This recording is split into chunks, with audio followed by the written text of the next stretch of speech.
दोस्तों, अगर आप एक आधार सेवा केंद्र खोलना चाहते हैं तो सबसे पहले आपको आधार सर्टिफिकेट की जरूरत पड़ती है, जो आपको NSEIT के तरफ से मिलता है। यहाँ पे आपका अपना फोटो रहता है। उसके बाद यहाँ पे सर्टिफाइड सर्टिफिकेट मिलती है। यहाँ पे this is to certified date, और यहाँ पे आपका नाम रहता है, जहाँ पे लिखा रहेगा कि हैव सक्सेसफुली पास द, मतलब आप पास हो जाएंगे तो यहाँ पे आपका नाम रहेगा। उसके बाद यहाँ पे एग्जाम की डेट रहती है, और यहाँ पे आपका लेबल रहता है, जैसे कि आपको सुपरवाइजर की सर्टिफिकेट मिली है या ऑपरेटर की सर्टिफिकेट मिली है। इन दोनों में से एक भी सर्टिफिकेट मिल जाएगा तो उस तरह से आप काम कर सकते हैं। अपडेट का काम आप ऑपरेटर मतलब सर्टिफिकेट से कर सकते हैं। अगर आपको सुपरवाइजर की सर्टिफिकेट मिल जाए तो यहाँ से आप आधार कार्ड नया बना सकते हैं। ठीक है, मतलब अपडेट का भी काम कर सकते हैं और नया आधार कार्ड भी बना सकते हैं। तो ये आपको आधार सुपरवाइजर सर्टिफिकेट में होता है। ठीक है, तो आज के डेट में लगभग सुपरवाइजर सर्टिफिकेट ही मिलता है, और आधार सुपरवाइजर सर्टिफिकेट मिलने में ज्यादा टाइम नहीं लगता है। अगर अगर अगर एग्जाम दे देते हैं, पास हो जाते हैं, तो आपको 5 मिनट में आपका सर्टिफिकेट एट ए टाइम आपको मिल जाता है, वहीं पे जहां पे आप एग्जाम देंगे। ठीक है, यहाँ पे आप दोस्तों देख सकते हैं कि सर्टिफिकेट नंबर रहता है, आप क्वालिफिकेशन आपका क्या है वो रहता है, आपने किस लैंग्वेज में एग्जाम दिया है, ये सब कुछ रहता है। इसके लिए अप्लाई करने के लिए आपको कुछ भी नहीं करना है, आपको गूगल पे चले जाना है, यहाँ पे सर्च वाले ऑप्शन में जाना है,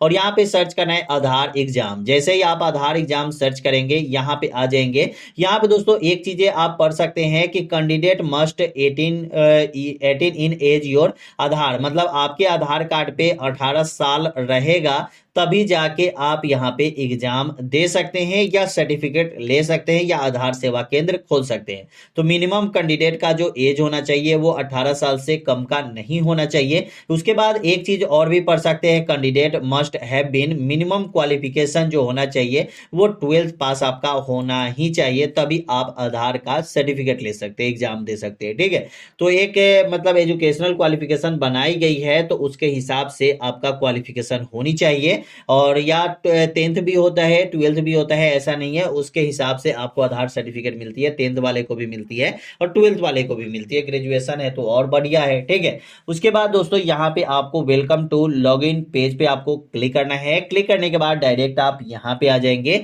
यहाँ पे टेस्टिंग एंड सर्टिफिकेशन का ऑप्शन मिल जाता है, यहाँ पे आपको क्लिक करना है। ठीक है, क्लिक करने के बाद यहाँ पे आपको यूजर आईडी और पासवर्ड देना है। और देखिए, यूजर आईडी और पासवर्ड तो आपके पास पहले से होगा नहीं, तो आपको क्या करना है कि क्रिएट न्यू यूजर पे क्लिक करना है, और यहाँ पे आपको ये अपलोड XML फाइल आपको यहाँ पे क्लिक करनी है, शेयर कोड क्लिक करनी है और सबमिट करना है। और उसके बाद आपका रजिस्ट्रेशन हो जाता है। सेंटर डिटेल्स यहाँ पे आपको मिल जाएगा, जहाँ पे आपको जिस भी स्टेट से रहेंगे उस स्टेट पे, और यहाँ पे सिटी डाल के सर्च करेंगे आपका कितना सीट अभी अवेलेबल है, ये सब कुछ आपको यहाँ पे दिख जाता है। ठीक है, उसके बाद आपका सर्टिफिकेट के लिए आप अप्लाई करेंगे, तो अप्लाई करने का जो प्रोसेस है, हाउ टू अप्लाई पे क्लिक करके यहाँ पे अप्लाई भी कर सकते हैं। अब दोस्तों आप लोग बोलेंगे कि हमें अप्लाई करने का प्रोसेस बताइए, तो सब कुछ हम बताने वाले हैं कैसे आपको अप्लाई करना है।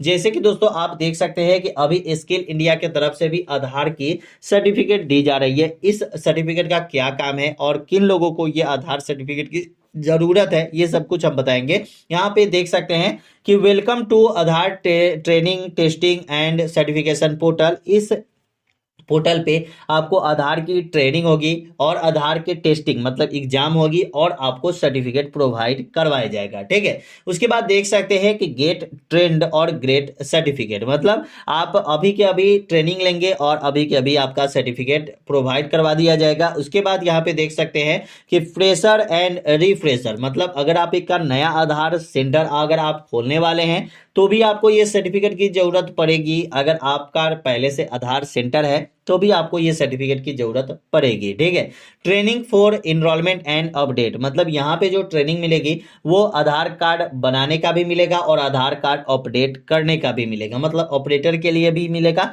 और सुपरवाइजर के लिए भी मिलेगा। ठीक है, तो यहाँ पे आपको एक ऑप्शन मिल जाता है रजिस्ट्रेशन वाला पोर्टल, तो यहाँ पे आपको क्लिक करना है। जब दोस्तों यहाँ पे रजिस्ट्रेशन वाले पे क्लिक करेंगे तो यहाँ पे देख सकते हैं इंस्ट्रक्शन फॉर कैंडिडेट, मतलब कैंडिडेट के लिए यहाँ पे कुछ जानकारी दिया गया है जो यहाँ पे आप पढ़ सकते हैं। तो यहाँ पे दिया गया है कि अगर आप 12th पास आउट है तो ही आप आधार सर्टिफिकेट ले सकते हैं, और यहाँ पे अगर आप 12th पास आउट नहीं है तो अगर आपने ITI किया है तो भी आप आधार सर्टिफिकेट ले सकते हैं। अगर आपने 3 साल का डिप्लोमा किया है तो भी आप आधार सर्टिफिकेट ले सकते हैं। अगर आप 10th पास आउट है तो उसके लिए आपको इंडियन पोस्ट पेमेंट बैंक या आंगनवाड़ी के वर्कर होने चाहिए। ठीक है, तो चलिए ये सब कुछ तो दिया गया है। इसके बाद यहाँ पे नेक्स्ट वाले ऑप्शन पे क्लिक करेंगे। क्लिक करने के बाद यहाँ पे आ जाता है UID कैंडिडेट रजिस्ट्रेशन। ठीक है, यहाँ पे आप रजिस्ट्रेशन करेंगे। रजिस्ट्रेशन करने के लिए सबसे पहले मिस्टर एंड मिसेज आप यहाँ पे सेलेक्ट कर लेंगे। सेलेक्ट करने के बाद यहाँ पे अपना पूरा नाम दे देना है। यहाँ पे अपने पापा का नाम दे देंगे। डेट ऑफ बर्थ आप यहाँ पे दे देंगे। उसके बाद यहाँ पे जेंडर आप दे देंगे, जो भी जेंडर है। उसके बाद यहाँ पे कैटेगरी आपको सिलेक्ट करनी है। OBC, SC, ST, जनरल, जिस भी कैटेगरी से आप आते हैं वो कैटेगरी आपको सिलेक्ट कर देना है। उसके बाद यहाँ पे ईमेल ID आपको अपना दे देना है, और ये सब जरूरी है। मोबाइल नंबर दे के वेरीफाई करना है, आपका मोबाइल नंबर वेरीफाई हो जाएगा। उसके बाद यहाँ पे आता है एजुकेशनल क्वालिफिकेशन। ठीक है, तो आपकी क्वालिफिकेशन मैक्सिमम कितनी है ये आपको बताना होगा। अगर आपने ITI पास आउट किया है तो डायरेक्ट यहाँ पे क्लिक करेंगे। BSc पास आउट किया है तो यहाँ पे क्लिक करेंगे। तो चलिए मैंने यहाँ पे 12th पास आउट किया है तो 12th पे क्लिक करेंगे। यहाँ पे 12th क्लास भी आ जाता है। 12th के बाद ITI का भी ऑप्शन आपको यहाँ पे मिल जाता है। ठीक है, तो यहाँ पे दोस्तों अगर आप देखेंगे तो यहाँ पे आपके सामने ही यहाँ पे एजुकेशनल डॉक्यूमेंट की सर्टिफिकेट आपसे मांगा जा रहा है कि आपको यहाँ पे मार्कशीट दे दीजिए, या सर्टिफिकेट अगर आपके पास है तो बढ़िया है, सर्टिफिकेट भी दे सकते हैं। ठीक है, तो यहाँ पे दोस्तों ब्राउज वाले में जाएंगे और डायरेक्ट अपने मोबाइल से भी आप अपलोड कर देंगे, मतलब ये मोबाइल से भी रजिस्ट्रेशन कर सकते हैं। ठीक है, उसके बाद ये जो होना चाहिए वो JPG फाइल में, PNGP फाइल में और PDF फाइल में होना चाहिए। ठीक है, यहाँ पे रेसिडेंट एड्रेस, यहाँ पे अपना आपको पूरा एड्रेस दे देना होगा, स्टेट दे देना होगा, डिस्ट्रिक्ट दे देना होगा, पिन कोड और पूरा एड्रेस। ठीक है, अब दोस्तों यहाँ पे आता है कि इंडिविजुअल KYC वेरिफिकेशन, आपका KYC वेरिफिकेशन आपको यहाँ पे कराना होगा। ठीक है, KYC वेरिफिकेशन जो होता है वो आपके आधार कार्ड से होता है। जैसे कि जो आपका आधार कार्ड है उसको आपको यहाँ पे उसका नंबर दे देना है, वेरीफाई पे क्लिक करना है, और जो आपका नाम रहेगा उसके हिसाब से मैच हो जाता है तो आपका आधार वेरीफाई हो जाता है। उसके बाद देख सकते हैं कि यहाँ पे कुछ जानकारी दी गई है। उम्मीदवार प्रमाणीकरण के लिए अपना UID नंबर देने के लिए सहमत करे। ठीक, तो दोस्तों यहाँ पे मेन जो आता है वो आता है एथोराइजेशन लेटर। ठीक है, एथोराइजेशन लेटर जो आती है वो आपको यहाँ पे आपको अपलोड करनी है। अगर आपको आधार एथोराइजेशन लेटर अगर आपके पास नहीं है तो आपको कहाँ से मिलेगा, तो यहाँ पे दोस्तों डाउनलोड टेम्पलेट का एक ऑप्शन मिलेगा, यहाँ पे आप क्लिक करेंगे।